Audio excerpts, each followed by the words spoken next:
अनेक दिवसांपासून Nashik road gel road परिसरातील पंचक गावामध्ये बिबट्यानं वन्य प्राण्यांचे भक्षण करून परिसरात आपली दहशत निर्माण केली होती। शहर परिसरामध्ये बिबट्याचा वावर कायम असल्यामुळे स्थानिक नागरिक आणि शेतकरी भयभीत झाले होते। वन विभागाला तक्रार केली असता पंचक गाव परिसरातील फिल्टर प्लांट येथील शंकर बोराडे यांच्या मळ्यात पिंजरा लावण्यात आला। दिनांक 5 जुलै रोजी रात्री 9:15 वाजेच्या सुमारास एका बिबट्याची डरकाळी स्थानिक नागरिकांना ऐकू आली। बोराडे यांच्या कुटुंबियातील एका सदस्यानं सदर ठिकाणी जाऊन बघितलं असता एक बिबट्या वन विभागानं लावलेल्या पिंजऱ्यामध्ये जेरबंद झाल्याचं निदर्शनास आलं। ही वार्ता पसरताच शेतकरी आणि स्थानिक नागरिकांनी बिबट्याला पाहण्यासाठी मोठी गर्दी केली। माजी नगरसेवक सुनील बोराडे यांनी तात्काळ वन विभागाला ही माहिती दिली।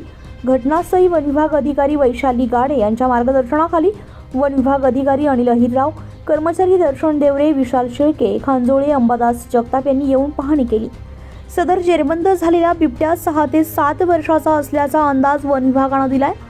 या ठिकाणी स्थानिकांची गर्दी होत असल्यामुळे बिबट्याला सुरक्षितरित्या नेण्यासाठी इको फाउंडेशनचे कर्मचारी पोहोचले आहेत।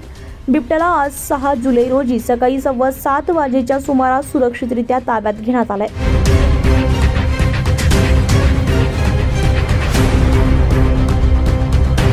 उत्तर महाराष्ट्र लाईव्हसाठी अश्विनी पुरीसह प्रवीण कुलथे, नाशिक रोड।